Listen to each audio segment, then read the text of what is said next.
Welcome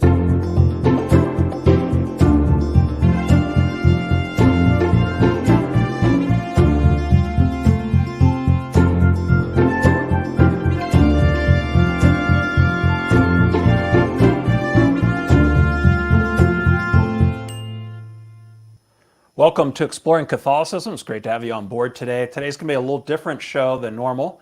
Usually I am the host and try to bring in guests to explore Catholicism through their lives and through some of the expertise. And today I'm actually going to be turning over the microphone. This is a dangerous proposition to a good friend of mine and some fellow co-worker in the vineyard of the Lord, to Scott Lieb. Before I do that, though, I just want to draw attention to one thing that just has struck me so much. September, the month that we're recording this in, it's the month of Mary's birthday, it's the month of my birthday, and it's also the month of my mom's birthday. So it was, for me, for many years, I hated going back to school. So September was a dreadful thing. But being able to celebrate my mom's birthday a couple of days ago and Mary's birthday, and looking forward to my own, has brought me like this totally new insight into being able to just recognize how grateful I am that the Lord has blessed me with such a great mom on earth and a great mom in heaven. So I hope that this September, for all of us, no matter where we are with all the things going on, that we too can celebrate the gift of our mom on earth and the mother in heaven, and perhaps our own birth if this is a month that you're in. At any rate, I'm just grateful to be able to have a program like this. I have a great team of people behind the scenes here who have just been guiding us for, I think we're over 50 programs now in Exploring Catholicism. And we have a lot of great things coming up this year. However, at the beginning, I really wanted to perhaps have an opportunity to share a bit of my life and hope that, that what we talk about today will just inspire people to be closer to Jesus Christ and achieve the goal of life, which is to get to heaven. Someone who's trying to get to heaven in a very quirky, crazy way is Scott Lieb. He is, a father of many and a great husband and a tremendous friend and fellow Christian. So I turn the microphone over to him. Wow.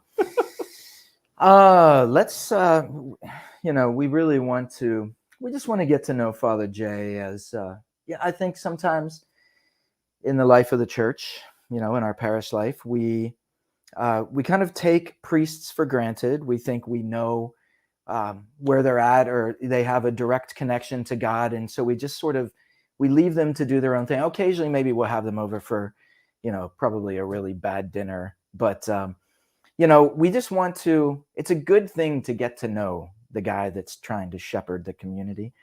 So that's what I'm going to do my best job of doing here. I'm going to ask extremely hard questions. And he did not give me the questions. And we'll see. Full disclosure, we have not prepared this. Oh my right? gosh, no. We've done zero. It's totally made up. Made up on the fly. But I love getting to know people. So this is just going to be you and I having a conversation about who you are, your life. And so one of my big first questions would be, dogs or cats? Cats. And why? Well, I just had a cat for 10 years, little Philomena. She passed about 9 months ago. Okay. And she was somebody, as a priest, is easy to take care of because An indoor cat. Yeah. Mm-hmm. Yeah, it was key because I could go away all day and she would be fine because she can do her stuff in her place, and dogs need a lot more attention. Oh yeah. And the best thing about a cat, especially for me, is like, I could sit there and pray and she just jump right up on my lap, and it was really easy to kind of both manage the cat and at the same time the cat likes having their space. Cats kind of do things on their own time. Yes. And so too much of being, like when COVID first hit and I was at home for a little bit because of some of those things, she's like, "What are you doing in my house?" So it was nice to just then, what I mean? So, and I could go away for a day or two and she'd be fine. Yeah. So is it that idea of independence that really, especially when it comes to a pet? Yeah. My life is really hard to spend a ton of time with a pet.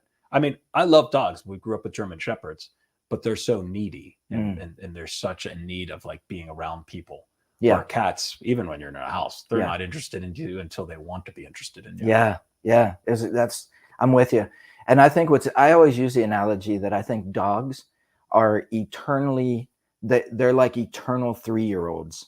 Wow. Like they never grow beyond being 3 years old, like a 3-year-old kid. Correct. So it's like there's a level of just constant investment in management. Yeah, and 3-year-old's really good because that's the time where they're kind of getting potty trained. Yeah. So dogs kind of have that facet to them. Some do, some don't. So they still love you. And, right. They want to be held. And right. But they're very needy still. Oh, super needy.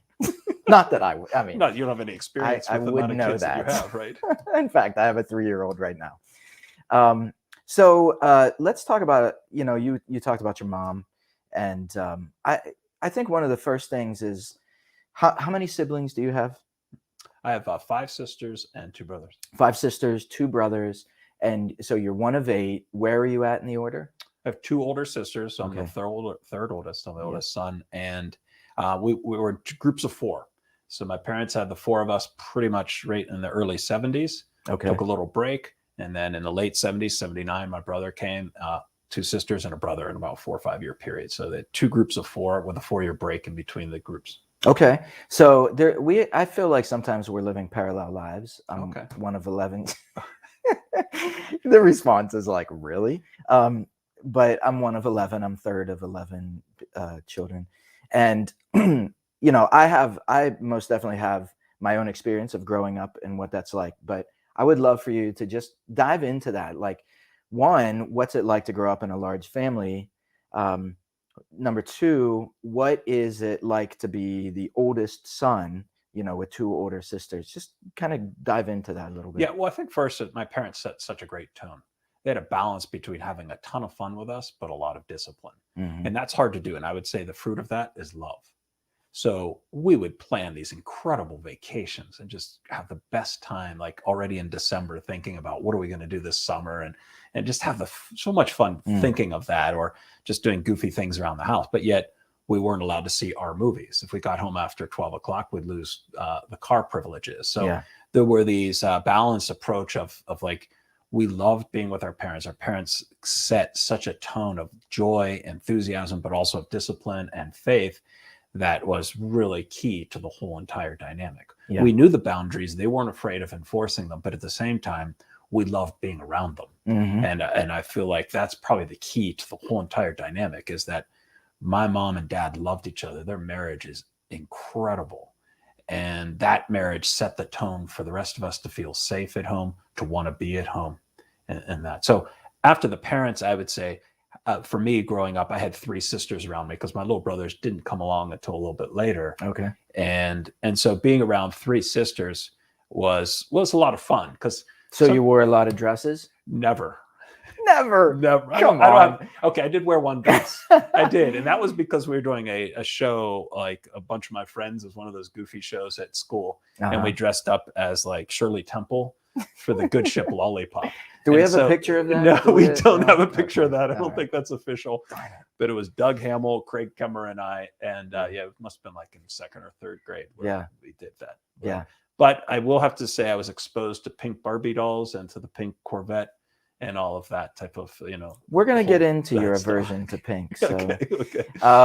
It's really funny. Growing up, I had a younger sister, 2 older brothers, and a younger sister in the top 4. We called ourselves the Fantastic Four. Nice. And I don't know if you experienced this with your family, but I feel like my parents, after a certain point, they just got tired. Like the first 4 of us, you can tell that discipline that you're talking about, those like standards. And as they got older, they're like, oh man, this is just too hard. Like for me, my dad, so I'm the oldest son of the oldest son. So my dad's the oldest of his family, which is a huge 13-person family. And so he's the oldest son there. And so when I got into like high school, I think I was a freshman, he had me go on a survival course, which is this like month-long, you're carrying these backpacks, you go 3 days without eating, you're out in the middle of nowhere. I was like a freshman in high school. Wow. And put me through that. But yet my brothers never had to do that. So man. I understand what you're saying. Yeah. It's, it's the same thing. Yeah. My brothers got to play football. My parents were like, no way you're playing football. Correct. You're going to get all messed up. They all played football. And it's, so the first 4 of us are always like, oh, this is ridiculous. But I'm very grateful. Like the Outward Bound experience has really given me a lot of, like interior conviction that I can go 3 days without eating. I can go through a lot of stuff. So I'm grateful that I wouldn't have chosen to do it, but I was glad I did it. So you could survive if like The Revenant, that movie, that would be you. That would be me. Yeah. Wrestling a bear. Yeah. Right. Okay. So and I just want to interject a quick story because you're talking about like Barbies and things like that. With my sister, she would always rope me in, and she was one of my best friends growing up. So she'd be playing Barbies. She'd ask me to play Barbies. Yeah. What I would do though, and I think this is just because I'm wired like a guy, I would always drive the Barbies off a cliff. Correct. And they'd be screaming and there would be a horrible, bloody, fiery mess. And I would sing taps. And my sister would start crying every time. Great. You sang tap. Did you do anything like that? Yeah, because we were up, we'd throw them off the steps, just like rolling them down the steps. They'd have their crashes and Ken and Barbie. And, you'd like pop the head off. And my sister, really make it dramatic. She's very organized, so she had everything perfect and like and I would just destroy it. Yeah. Were you an instigator? Yes. So the best part of my Barbie history would definitely be my sisters were fighting over the Corvette. And maybe I provoked them to fight so that my dad could have heard it. And this is right when the trash compactor came out. Yeah. And so my dad had a great solution for this Barbie doll Corvette, the big pink one. And he took it from them and just to watch their eyes as we all processed into the garbage compactor, which is in the kitchen. And have you ever heard a garbage compactor? Oh yeah. The motor starts and it's very dramatic because at one point you're going to hear the shatter. And I love that shatter. And were you like Mr. Burns on The Simpsons going like, excellent? It was so great. The two of them were totally mortified. I thought it was a great way to solve a problem. Oh man. So tell me, in what other ways were you like an instinct? Were you really, because like, girls I think have a natural kind of sensitivity. Guys are a little more, they'll take Barbies and make guns out of them and things like that. Like how else were you? Yeah, I mean, I think I was an instigator by the fact that I was the only boy amongst the three of them. And so I probably would have enjoyed watching them maybe get into things and then be able to provoke it more and then just walk out. So growing up, would you describe yourself more as you were a rule follower, or were you always like pushing against the boundaries?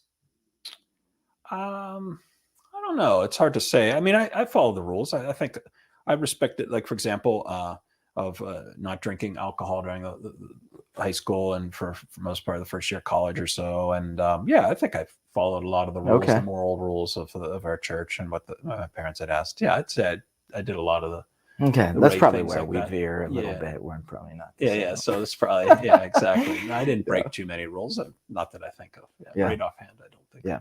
Okay, so you're growing up. You're with mainly with your three sisters. What was your school life like? Where did you go to school? What was you're kind of like. Well, I always remember my first day of school. So I had it was a rainy day. I was wearing a long raincoat, thank God. And it was Maureen Torcazi, Mrs. Torcazi was my kindergarten teacher. I started in kindergarten, and they just started it at St. Bernard's in Mount Lebanon. So my two sisters were already in school, and my mom brought me out and I'm walking there. And I got so nervous, I wet my pants. Oh, wow. What and a my first mom day. kind of noticed that. She swept me off my feet and we drove back. It was a very dramatic experience. Wow. You were that nervous? That was my first day of school. Yeah, I was. Wow. Maybe some psychologist will analyze that and know why that happened. Yeah. But I enjoyed St. Bernard's. Does that still happen, by the way? Like if you get nervous before a homily? Yeah, well, that's why my mom's always around. Black really hides it pretty well, too. It's black, and there's a lot of other safety items now that you can have. No, I think my sisters were great growing up with. It was such a blessing. They really took care of me. We had a great relationship. We enjoyed being together. We spent a lot of time together. Our family was very tight-knit. Even being a big family, we were each other's best friends and would always look out for each other. Yeah. So, we had. So I'm just curious, a little description, because I think parents have so much effect on us, whether we reject, like what they tried to teach us or whether we embrace it. I would describe my mom as like a fierce, a warrior mentality almost. Like she would wrestle that bear, like if it was attacking her kids. My dad grew up in a farming family. He was just so steadfast, a very, massive humor, but also just a gentle guy. Like he was just a steady force through all of that. How would you describe your parents? Well, like I said before, their marriage was the catalyst for everything. My dad was a Princeton graduate. He's somebody who's extremely intelligent, constantly reading. He loves fly fishing. And if you ever go fly fishing, you have to have a lot of the details in place. And it's a very meticulous type of sport. And he's a very just incredible man at just being able to dive down into something and do it as well as he possibly can. And followed my grandfather's footsteps in running a very successful business. He definitely, in our family, was the one that really helped with the discipline, and was somebody that was so creative in trying to create both tremendous ways to discipline us. He even invented a thing that I'd never heard of, which was family court.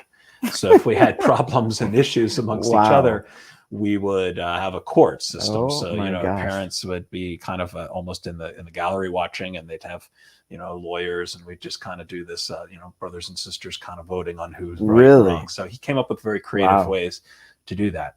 I would say that on the other hand, my mom, very athletic, but also super nurturing.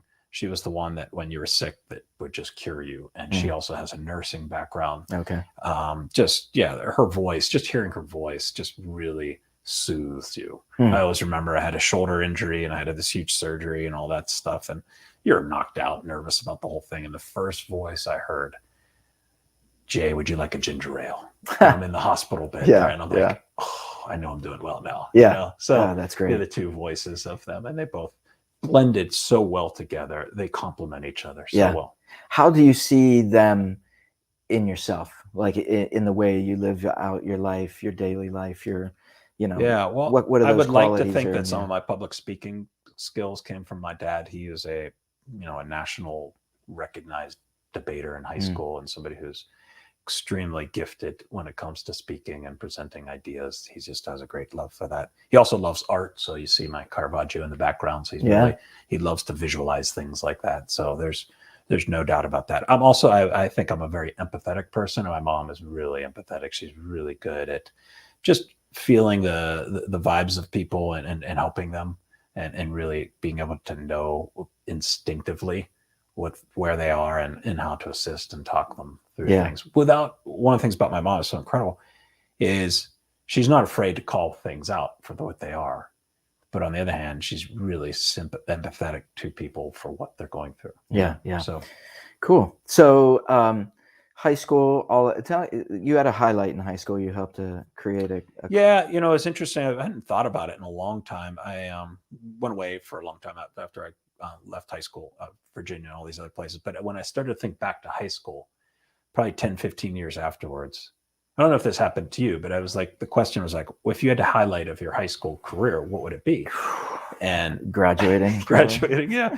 Well, for me, it was just forming a band of brothers that started this crew team that today, we had two guys, imagine this. We had two guys from our crew team represent the U.S.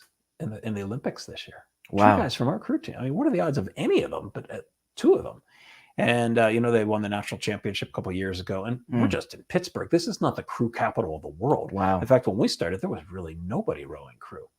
So, the late 80s, early 90s was not the time for crew at all in Pittsburgh. But now I look down on the rivers and you see this fleet of 8 huge, shells coming down. And my nephew now is there. And it's just, it's exciting. I'm really, I'm proud of that. Because I know the amount of scholarships, I know the amount of formation that goes into that. We have a coach now, Jay Hammond, who just really gets the most out of the kids. He puts a discipline there, and he doesn't lower the bar because it's too hard. Right. He's like, we're going after this. What motivated you to start that, to help start that?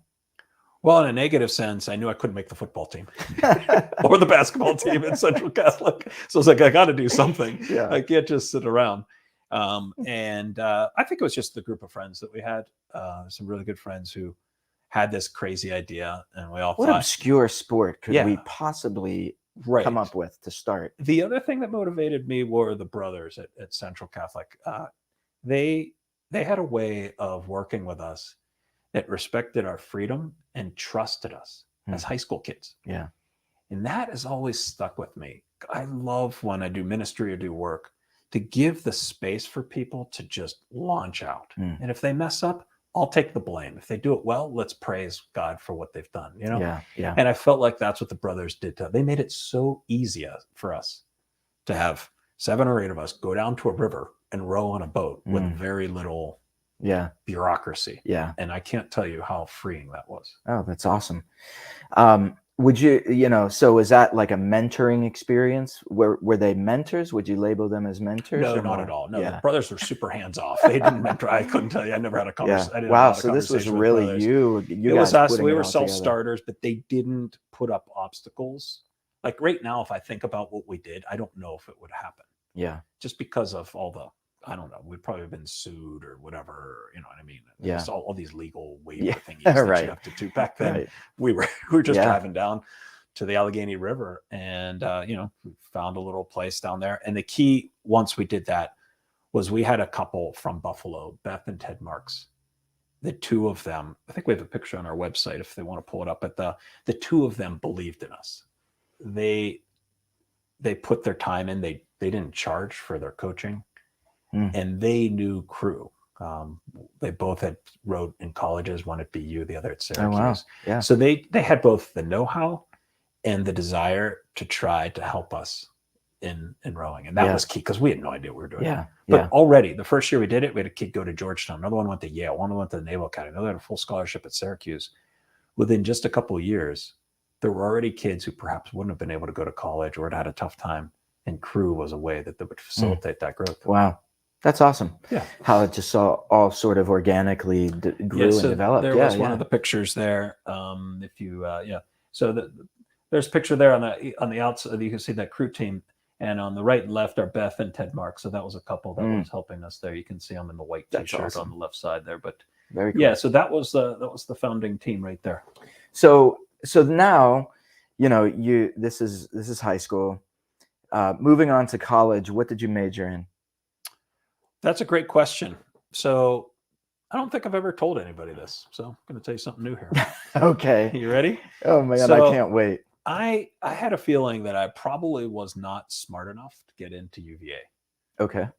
But if I applied to the nursing school, there would be a pathway to get to UVA. This is unbelievable. Yeah. So I wanted to go to UVA for a number of reasons. One was my older sister was there. Okay. And when I went to my grandmother to ask for advice on where she thought I should go to college, she said, why don't you go where your sister is? And my sister Dory was at UVA at that point. I had another sister who was at Loyola, but I loved the countryside of UVA. I liked the fact that it was, when I was looking at colleges, I didn't want to be in a big city like Pitt was in Oakland. Right. I wanted it to be a town that was to itself.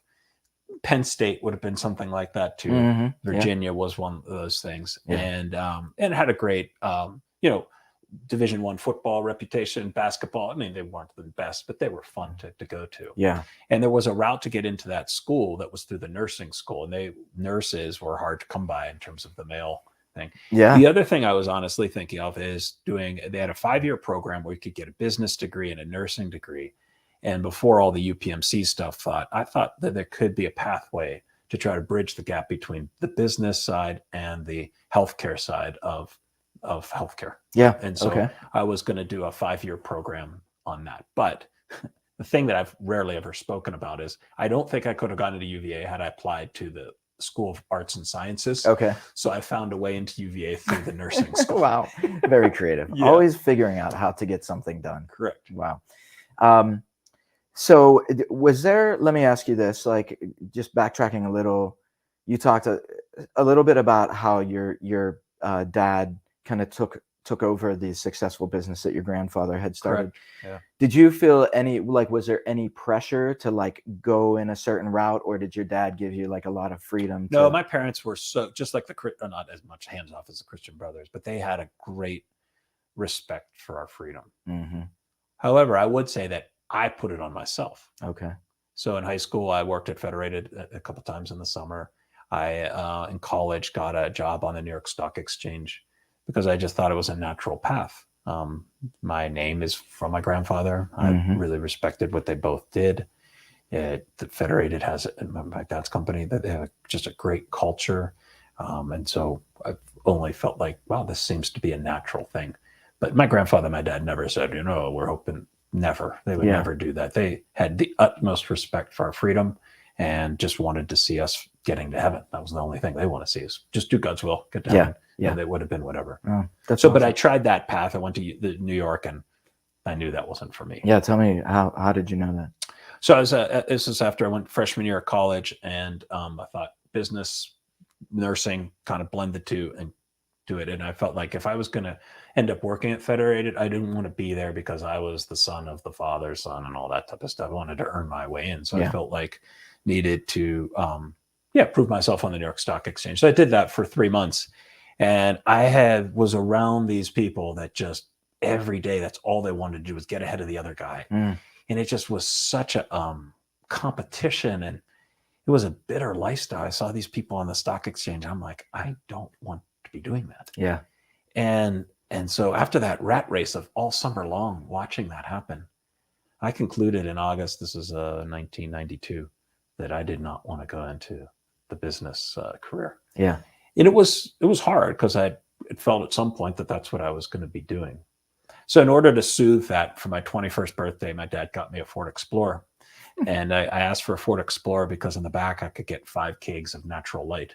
So the party was with me. Wow, you're really setting the bar high. Yeah, exactly. Well, it's cheap beer then. And I joined a fraternity called Phi Kappa Psi, which Dave Matthews Band was playing at. This is back in the day before he was famous. And playing foosball with him and just hanging out there at UVA was what I thought, okay, I need to get away from the stress of worrying about what my career is. Yeah. Let's just go, have fun. Yeah. So, weekends would start on Thursday and they'd end on Wednesday. Wow. Yeah. I remember my college days. My gosh. So how did you go beyond that? Like you kind of ran away. You had the experience in New York of just that life that you're like, I don't want to touch that with a 10-foot pole. So you go back to school, you're in a fraternity, you're kind of living kind of the college party life. Correct. What was the point where you're like, okay, I need to come back. I need to get back on the rails. Yeah. So that year, that 12-month period from August 1992 to about June of 1993 is definitely the turning point of my whole life. I went in September going through all this stuff. And then about midway through October or early October of that year, I got a call from my mom, and she was crying on the phone. And she had told me how she just learned that one of my best friends had committed suicide. And so I was at Virginia. He was going to Pitt at the time. And I just remember getting that phone call, really feeling like, gosh, I was supposed to be one of his best friends. I hadn't been in touch with him in a while, but I didn't know that he was going through such a depression to the point where he left like a note, I think, on his bed or something, say he just didn't want to be a bother anymore. And that was huge. That was a real sobering moment. My mom gave me the best advice I could ever imagine. She's like, go to the chapel and cry with Christ. So we had a chapel on the grounds there at the UVA, St. Thomas Aquinas. And I drove to there and went in. I had the keys in my hand and just looking up at the tabernacle and just going through my life with my friend. And we grew up, we were playing one-on-one football. He's a Green Bay Packer fan, and I still don't know why. Anyway, we just doing goofy things together. Yeah. We used to, when the snow machines would go by to try to salt the roads, we'd make all these snowballs, try to throw them in the back, thinking if we got enough snowballs in there, we won't have school off tomorrow. Stuff like that. Just a real fun thing. And it hit me really hard to think that maybe I could have done something as a friend. I could have been more aware of what he was going through. And how self-centered I was. It was just me, myself, and I. Yeah. And I remember taking the Ford Explorer keys, just looking up at the tabernacle, and at one point just throwing them as hard as I could. Nobody was in the chapel. And just basically saying, Lord, I'm driving myself crazy. You drive the car. And, he took me pretty seriously. A couple of weeks later, with Thanksgiving dinner with this small family, my grandparents, 13 kids. We're now 84 grandchildren, and 100 and some great grandchildren, probably only 100 or so of us. So my grandmother was a good hunter. She was a good shot. She'd get the turkeys there, prepare the dinner. And my grandfather stands up and basically says, if anybody would like to go to Rome on a pilgrimage, he'd be willing to pay for it. Oh, wow. And I felt like, wow, this would be a good change. The career thing wasn't working. I was really involved in a social life that wasn't producing a lot of goodness and a friend. And so I felt like this could be a good thing. So it was Christmas of just beyond, Christmas 1992, New Year's 1993. And that's that kind of like the image on the back here moment where I felt Jesus' hand reaching out to me through the hand of St. John Paul II. Yeah. And what really struck me about it was I wasn't expecting any. I didn't know who the Pope was. I mean, I knew who he was, but I didn't really follow him. I wasn't very devout. I would go to mass, but Sure. to say I could pray a rosary, I couldn't pray. In fact, I remember on the trip they asked me, because I was the oldest one, you lead the rosary. I'm like, how do you do this? I couldn't even get through the Our Father by myself. So it was just like, and so it really made a profound impact on me to look into the eyes of that saint. And when he came out through this Paul VI hall with thousands of people there, it just came to me. I just wanted to touch his hand. And so I was able to get a place in the crowd, and I think I have a picture of it somewhere. But anyways, he got closer. I kind of nudged a nun left. She was going to heaven anyway at that point. And I reached out, and he looked right over at me. Yeah. And when he looked into my eyes, I could just feel the look of God looking into me. And he didn't say anything to me, because I don't think he needed to. Yeah. But I got it. I was like, wow. At that moment, I knew that the Lord was asking me to be a priest. Wow. And I've never doubted it since then. It's been hard. Had it ever even occurred to you before that? Yeah, a couple times, but not that strongly. Yeah. The most important time in the past was we were going on one of our crazy family trips on an airplane. There was 10 of us. The plane tickets got messed up, so I got stuck in the back by myself, and I was putting my Guns N' Roses, you remember the Walkman? The Sunday Walkman? I was putting that on and sitting down. I think I had a Central Catholic t-shirt on, and this guy that says next to me, "Are you Catholic?" And so he debated me. He was so against the church, and just like, this is crazy. And as we're getting close to landing, he goes, "I'm the chaplain at Villanova University, and I'm just playing the devil's advocate." Oh, wow. And he goes, "You've got a vocation to the priesthood." And I said, "I'll jump out of an airplane before I do that." So there was that. And growing up in a Catholic family, you see it. I hadn't conceived of it the way I did with JP2. Yeah. So let's talk about that. So you have this calling to be a priest. Walk us through, like, what was the process? Like, how did that? Well, I didn't want to tell anybody. So I was embarrassed. And why? Why? Yeah. I was embarrassed by it. I felt like my image of the priest at the time was, if they were smart and theologian, they were boring. Or perhaps they just never really loved women or were like normal men. Sure. So both spectrums to me were not what I wanted to do. Okay. So I was like, I crap, why would I be called in? Why would I? Yes. But what JP2 was, is he was an adventure guy. He loved to camp. He loved to ski. He was hilarious. He was an actor. He had all these amazing qualities. And as I started to get to know like his life a little bit more after that, I'm like, okay, game on. And the joy and the excitement that he brought to the priesthood for me was what I had never really witnessed before. And I was really excited about that image. Yeah. At the same time, I met a religious community called the Legionaries of Christ that seemed to mirror him with all these young guys. I just remember I was playing basketball with the guys. One guy was playing Division I football at USC and decided to become a priest. Another was a baseball guy. Another was a doctor. These young men who were just really fun to be with, had a lot of so for them, priesthood wasn't like, nothing else is working out, let's just go become a priest. Sure. It was the major sacrifice of like, this is what God wants from me. This is the greatest thing I could do. Yeah. And I'd never really conceived of priesthood like that before. Wow. So you joined the community, and tell me about the experience. So the community of the Legionaries of Christ had met my grandfather and said, "Hey, we'll run this pilgrimage if you want any of your children and your grandchildren to go." And that was the pilgrimage that you went on at Christmas. Oh, wow. Yeah. So I met a priest who's actually from Alaska. And so he's telling me about all these camps, this Camp Kodiak that he runs. And I'm just like, wow, so the bear story could be true someday. And so it was like, for me, it was huge. And I also remember it was cool. I mean, I think about this plane ride. I don't think I'd ever really done a general confession before. And I don't know how long it had been since I'd been to confession as a sophomore in college. Yeah. And at some point during that plane ride, I just I'm glad it was up in the air, and just did a general confession. And it was so freeing to know that, like, this pilgrimage I'm going on, I'm now in God's grace. Wow. And so this priest helped me through a really great confession up there. Yeah. So anyway, that was the Legionaries of Christ. We lived in their seminary there for a couple days, and as we were traveling around, and then they invited me to go on a retreat at Easter. And I had never really done a lot of Eucharistic adoration before. I hadn't really understood the Triduum and all that. So I get there, it's Thursday. Imagine I was going from a fraternity house to a seminary. Yeah. And I told my frat brothers that I was going on skiing out west or something. And I went up to Cheshire, Connecticut. Yeah. It was an evening on Thursday, and everybody was silent because they entered the 3-day silence. And the first image I have is we go down to the basement. Everything's dark, and you can see smoke and this little white thing on a table with all these candles, and everybody's singing Latin. And at first I'm like, what in the world did I get myself into here? You know?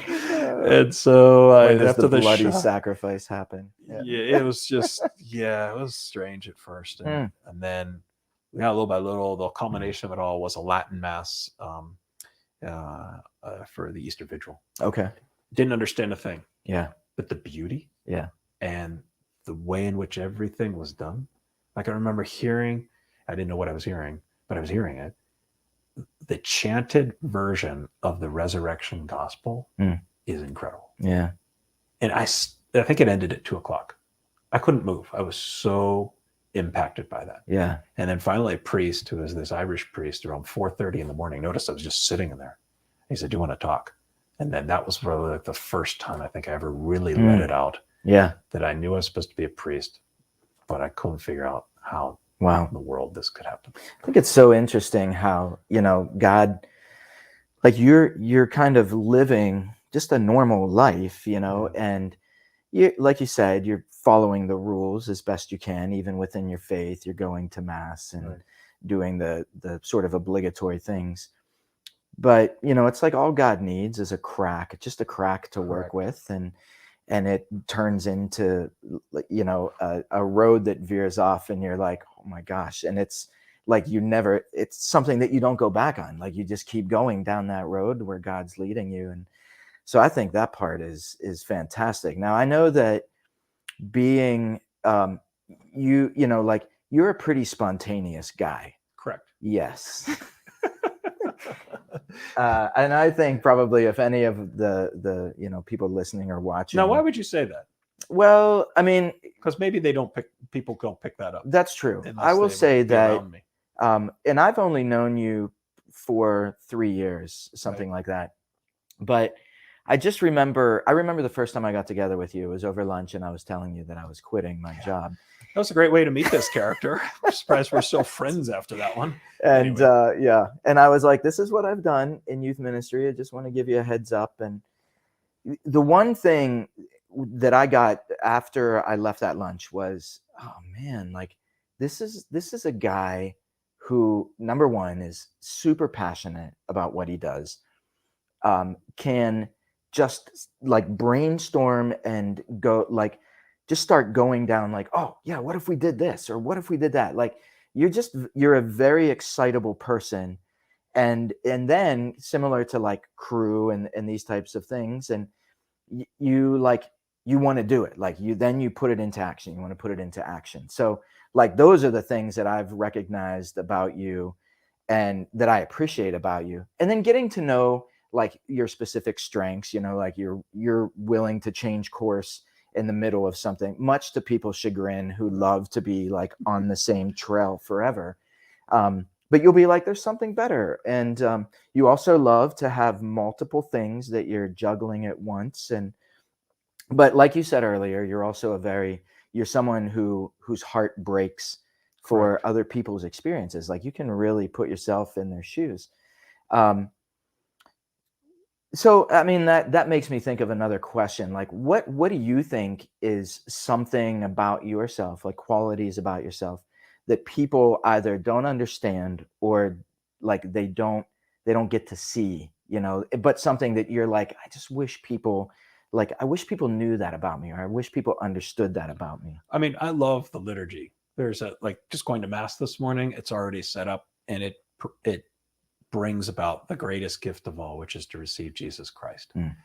I love the structure of it because I don't have to think about it. Today we wore red because we had a martyr. I think it was red and all this type of stuff, right? So there's a structure to it that is easy to just work through for me, right? Mm-hmm. However, if you only know me as somebody who's vested in these official vestments and I'm doing all these official liturgical things, I can't stand only knowing people through like an email or through some liturgical thing or even through a program. It's like I don't know if it's easy to get to know me unless we have a chance to really interact. Yeah. Because it's hard for me to be that person in the middle of a liturgy thing, because I will humble myself in front of what our church is asking us to do as priests. Yeah. When there's so many times where I'd love to rip off the thing and fly around the altar, jump up, but I don't want to do that because there's a certain reverence that I just like, I need to work within this structure. You Just know what picturing I mean? it. So I've almost teetered on it when I gave a homily once on skydiving, and I was about to jump in, and they're like, "Is he going to do it or not?" And I'm like, "No, I just need to be able to do that." So I love just like last night we went out and just went to Mad Mex and had a tequila. I love going to a Penguin game and spontaneously. But really, one of my favorite things is to spend quality time with people, to just interact for no reason sometimes, without any like purpose to it. It's not like I hope after this will happen. I mean, maybe good things will happen, but more than anything, it's just Do you feel like there's too much formality about how people approach you because you're a priest? Yes. So how do you get people and I try to break that down? How do you do that you through humor? I try to make fun of something that I've done, or boy, you want to run a stopwatch on my homily next time, or try to make fun of something with humor. I feel like that's a good entry into it. And I learned that, I don't know if I learned it, but there's in Mexico, there was a spontaneity and like the Mexican character basically does not take itself seriously. And that was maybe I'm Mexican. Yes, I think you need to put on a sombrero and drink more tequila. Rolls. They're super personal. They're all about the family, and Mary is the queen. I wonder if my family tree veered off somewhere with. I think you might Pedro. Yeah, it might be Pedro. Juarez Lieb or something. I don't know, but go ahead. No, it's just that I agree. There's and that's what was so great about Mexican culture, is that they would reverence that, but then the fiesta would come and you could really hang out. How, so going back to the experience in the Legion, so you're this really spontaneous kind of guy, excited, like, and you do follow the rules, but you also, your experience, you're describing an experience that really spoke to your heart about, pushing the boundaries a bit. But my understanding is the Legion was a very tightly run kind of ship. Right. So how was that joined for that? you? Yeah. So I joined that religious community. It's called the Legionaries of Christ. It was actually founded in Mexico, but the founder was set up a whole double life system. He's a real, the Pope said at the time that he had no religious sentiment. And so he was living a lifestyle that is about as evil as it could get. And so he used the religious community to control it so that he could maintain that lifestyle. So it was a system that wasn't really human. And that's what I was inserted into. So, for example, in the novitiate, they wiretapped our phones. So if you would call home, they could listen into what you're saying. If you had a letter sent to you, they would open up the letter. And if it was borderline scandalous, or I don't know what they would term it, then they wouldn't give you the letter. You were constantly being watched for everything that you were doing. And you weren't allowed home visits. You had real structured life. It was a sect.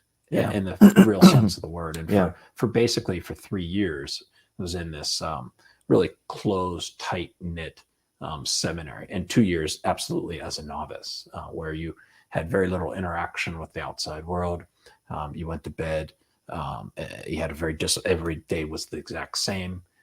You had a whole lifestyle of just strict discipline. So as a person who likes to change directions pretty frequently, how was that for you?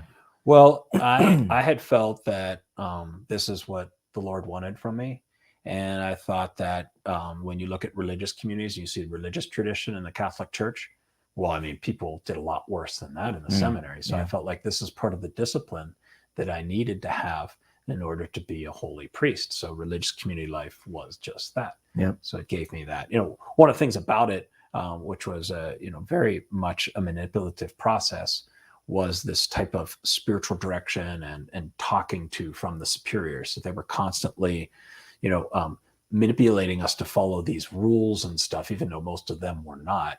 And in that process, they keep, calling on this almighty God's will type of thing. Like, this is God's will. Yeah. And so that struck a chord in me, because my family and I, and my grandfather, we all had one goal: let's get to heaven. And we know the pathway there is to follow God's will. Yeah. So for somebody that didn't really know religious life well or the spiritual life well, it was easy for me to be manipulated around the fact that, okay, if I'm supposed to be a priest, this is my pathway to heaven, and I just need to follow God's will in doing that. Yeah. Even if it was doing violence to myself. Right.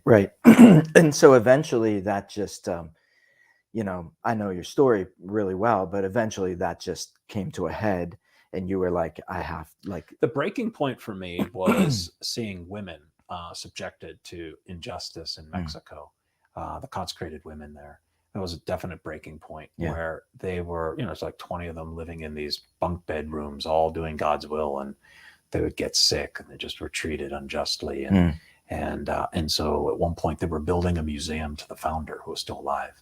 And I think they were spending $2 million in this place, his hometown in Cotica, Mexico. And I went up to the superior. I said, you're spending $2 million on this museum. These girls are living right down the street here in this just awful situation. Don't you think they should have like their own rooms? They're mature women doing university work.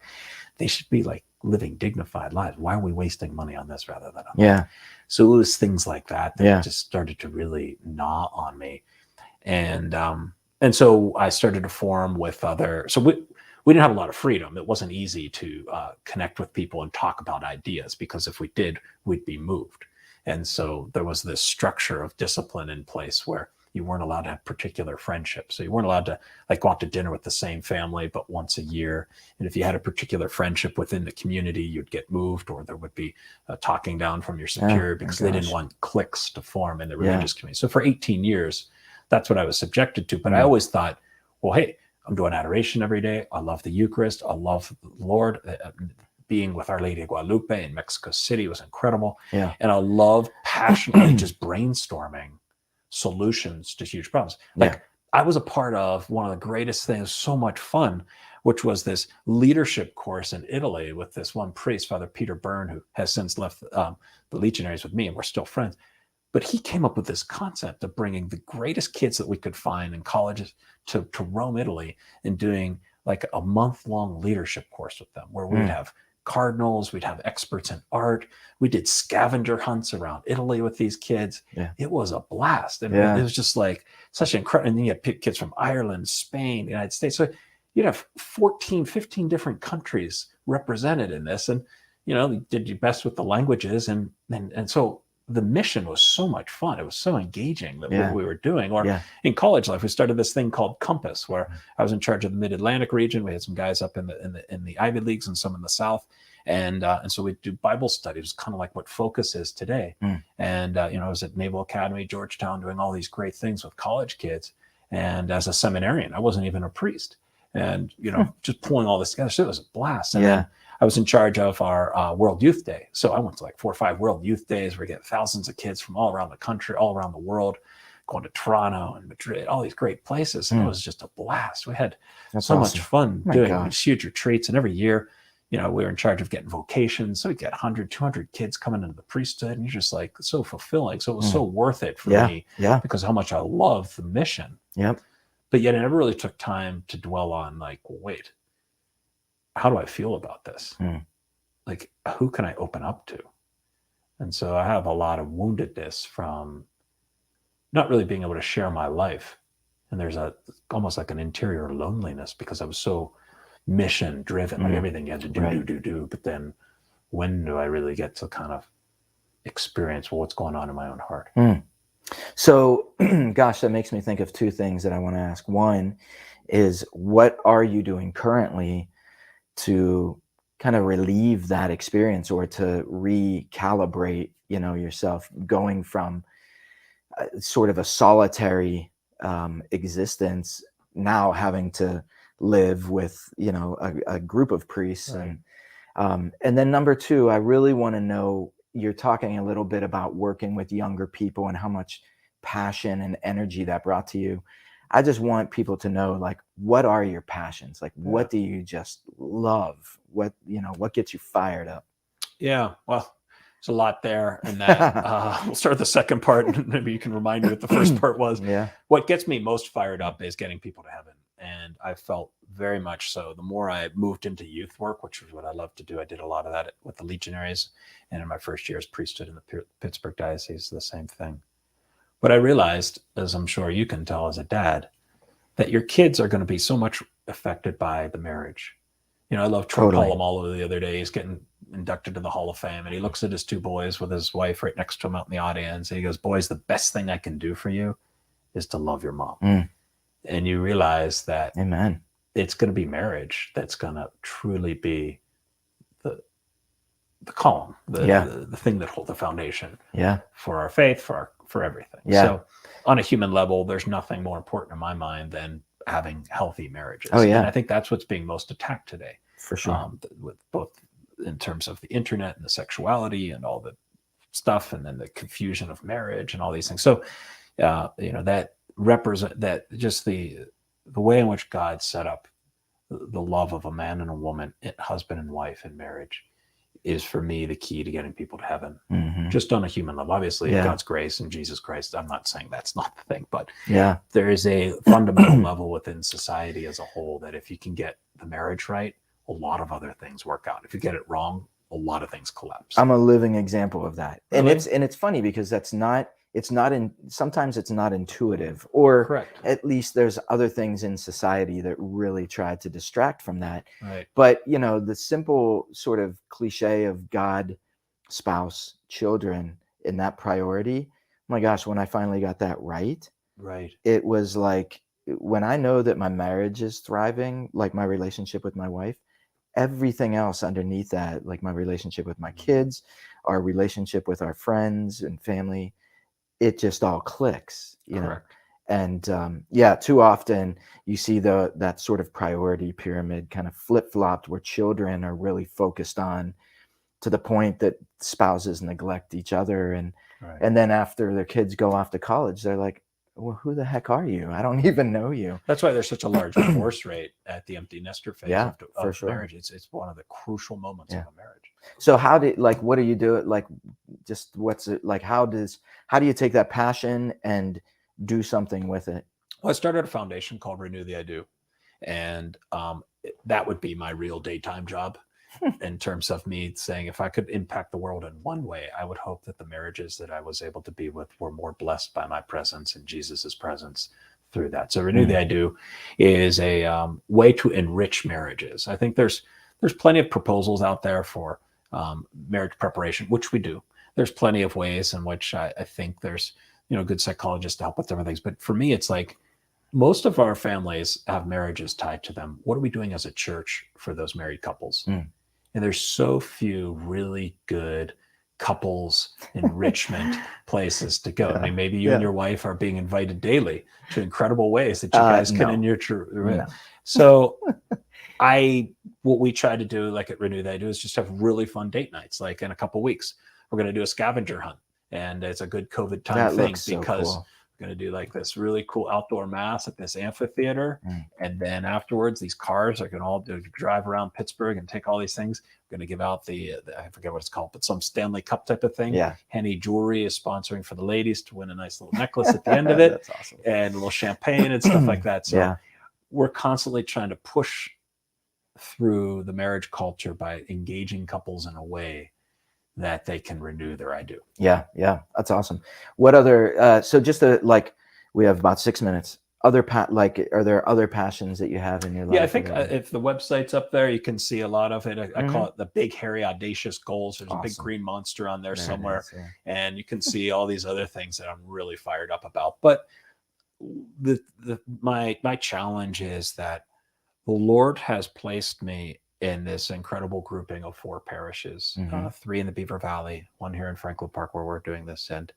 And for me, that has to be my number 1 pastoral priority. That's where I dedicate at least 80% of my energy in terms of pastoral life. Yeah. And so it's a very simple focus for me. It's like the Eucharist is the center of our Catholic Church.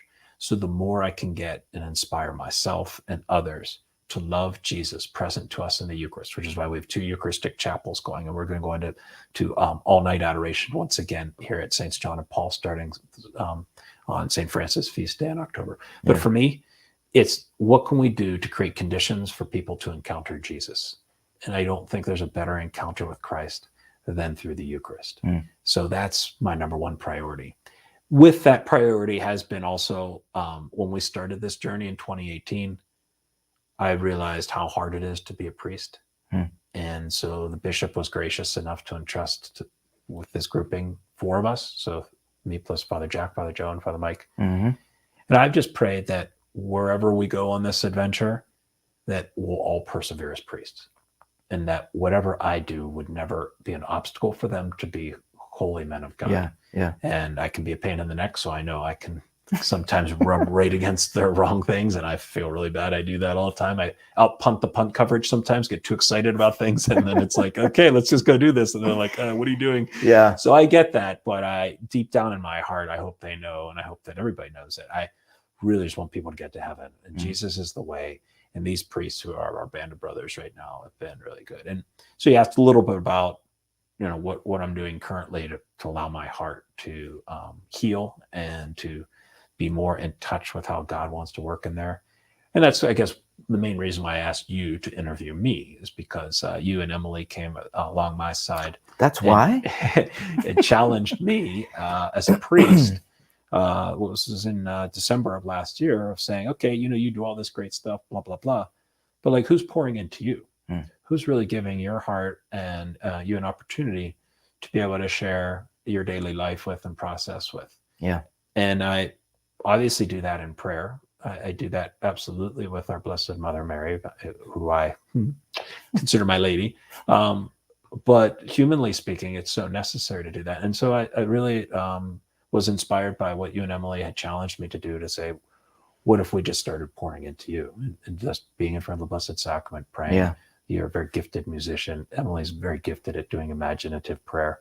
Those things, music, imagination, the Eucharist, all have helped my heart to be more upfront and to experience it, rather than, as I stoically did for a long time, just kind of pushed it away and said, I have to do God's will. I mean, one of the things, just working in the church for 12 years, it's really easy, I know, from the perspective of either a staff member or a parishioner, to get really frustrated with the priest because of how you perceive him. And the reality is, whenever I was able to just get that little crack or a glimpse of who the priest really is, there's a real man underneath there, who has needs, who has emotional needs, has social needs of just being with other people.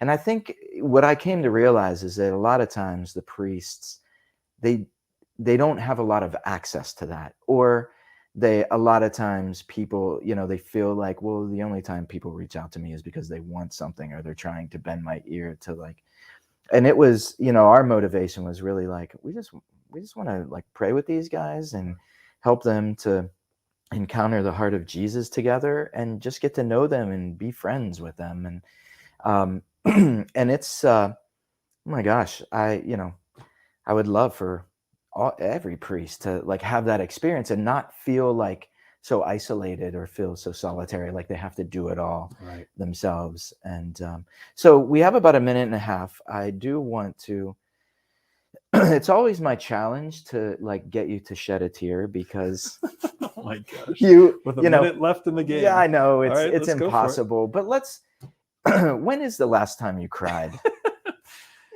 It's an ongoing joke we have. So I guess I definitely cried when my cat died. That was the time that I cried. Wow. And that would probably be my last big cry. Well, my grandfather died, which was 4 years ago. Those were 2 major moments that I cried. Well, we're working on it. Was the cat death, was it super dramatic, where it's looking at you and then breathes its last breath, and then was it? Well, the kitty cat got first of all, her name's Philomena. And I was baptized in a church of Philomena. So she was a tuxedo cat. And I first met her when I was in Atlanta with the Legionaries. And as I was leaving the Legionaries the last day after giving 18 years of my life there, I was driving out. The community had left. Nobody wanted to say goodbye to me because I was the enemy within. And I was driving this car out, and Philomena was an outdoor cat at that time. She'd been around the house, and I got to know her just by whatever.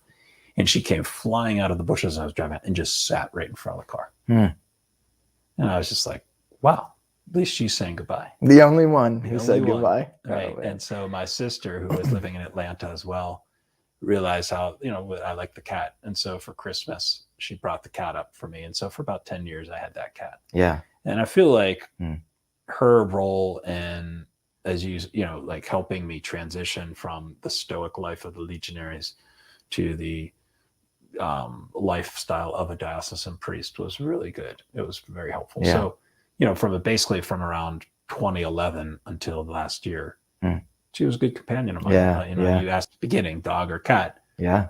That was a real important friend to have around. So it was hard to see her go. But the dramatic part, if you want to get into the drama of it, was the moment in which you always have this like when like she had cancer, she had to eat her hair. It was terrible. She was like trying to get to it. And I did every type of medical thing you could try, but it was just too hard. So anyway, at the end of it, it was really like, how do you want this to end? Like, do you want to be in there or not? And it was literally like, I was like, well, I feel like we were close for a while. I should be there when she was. Yeah. And so then it was like her paw got like numbed or something like that. And then you're holding her and then she just deflates like a, wow. So it was tough to do. I imagine it was. And it makes me not want to get a cat right now because I'm like, I don't know if I want to go through that again. Yeah. Yeah. So, wow. That's a tough way to end this show, though. Next time, we'll dive deep into why he does not, in fact, why he hates the color pink. That'll be for that's a whole other story. Another time. I will say this, that the diocesan life has really helped me find good priest friends. In the Legionaries, we weren't allowed to do that. Yeah, right. So a couple of weeks ago, taking the tradition of my dad, which took us down the Colorado River in the Grand Canyon on a family trip that was amazing in the 80s. My cousin, Father Chris, and I invited 12 other priests to join us to do that. And it was a couple of weeks ago. It was everything that I've always wanted to have. Sounds fantastic. Yeah, it was just so nice to just be with the priest, no Wi-Fi, praying together, doing mass out in the Grand Canyon, hanging out, drinking beers, joking around. It was fabulous. I think one of the hardest things in the church right now is the kind of re-embracing this sense of like, we need community. Like we need real community with people. We need to be heart to heart with people versus keeping everything very neat and tidy and superficial. And that's the heart, so it's fantastic. Which is why, why I wanted to do this. And I started this website because it's so hard for me to connect with people, but I put on the website a place where you can see my schedule. And the easiest way for me to interact with people is personally. It's really hard for me to keep up with emails. It's so hard for me to do texting and phone calling. What I wanted to do on this website was to just publish there. These are all the different things I'm going to be doing. Like, for example, I'm going to be going to Harrisburg on our parish bus. You want to come to Harrisburg with me and do a pro-life march? I'll hang out. I love that. I'm trying to, whenever I'm at Mass, to save time after Mass, to just hang out afterwards, to be able to talk to people. And to me, that's been a way to kind of adjust my schedule, to just try to be as healthy as I can be, because I do need to be able to exercise, do my own thing, but as well to be available and to engage with people. So hopefully if people do want to get a hold of me, they can just go onto the website, check that out and see that, or obviously call our offices. But it's it's a desire. It's hard to balance. I don't pretend to have the perfect balance right now. I'd love to shed a couple pounds. I'd like to be able to read a bit more. I'd like to be able to find a real hobby, but I think for now, this is where I am. So in some sense, you are sort of the CEO of a 10,000 person, 12,000 person organization. And it is really hard to get to know everybody. But I will say, if you are one of those people in the parish and you just want to get to know him more, you want to get into a conversation with him, like he said, contact him through the website and figure out how you can meet up with him, because it has been I have priest friends. One of my greatest mentor was a priest. great. And so I've always grown up with a heart for like loving priests and knowing priests and just being friends with priests. I went to St. Vincent, have a lot of Benedictine friends, and it's just been awesome to get like the first impression, but then getting to know you deeper and understanding who you are, how you tick. And yeah, like there's messiness to that. And Right. much to everybody's surprise, he's not perfect. No. But Thank he you. is, but you That's have so you have an true. incredible heart. And you know, my desire is that people will like give you that space to get to know you and understand your motivations, your passions. And you know, like you said, you just want people to get to heaven. And Correct. I mean, you can't get much better than that. So Yeah, that's really the key. yeah. One program note before we sign off: September 23rd, my birthday. I'm going to have Father Scott Seethaler on here, great Capuchin He's my priest. spiritual director. Oh, great. Okay, Yeah. I'm going to get some insights there. This is my chance to get one. Yeah. We're going to talk about, I think, his missionary work in Mexico. And Father Scott Seethaler is, to me, he is the Love him. apostle of Pittsburgh. I don't think there's anybody who's brought more people to Jesus or I marriages just love how real than he Father is. Scott Yeah. Seethaler. He is by far, if there was a Mount Rushmore of saints, he would be in the middle of that in Pittsburgh. Yeah. Of just an incredible, Yeah, he's great. He's incredible great. man of Yeah. God. So Yeah. See, another great, just a priest that like, I just reached out and was like, hey, do you want to get together? And he's like, yeah. And we've been walking together for a long time now. So that's he's your awesome. tocayo. Yeah. What's What's that? Spanish for the same name? Scott. Oh, yeah. So Yeah. he's your tocayo. Yeah. That's great. Okay. Well, how do you end this thing? In prayer. Oh, fantastic. You want me to pray? Yes. Absolutely. In the name of the Father and the Son and the Holy Spirit. Amen. Oh, Lord God, first of all, I just want to give you thanks and praise for Father Jay, just for the person who he is, how you've created him, for his passion, his ability to just be excited about you and the things about you, and his love for his vocation to the priesthood, his desire to lead his people well, and to lead them to heaven.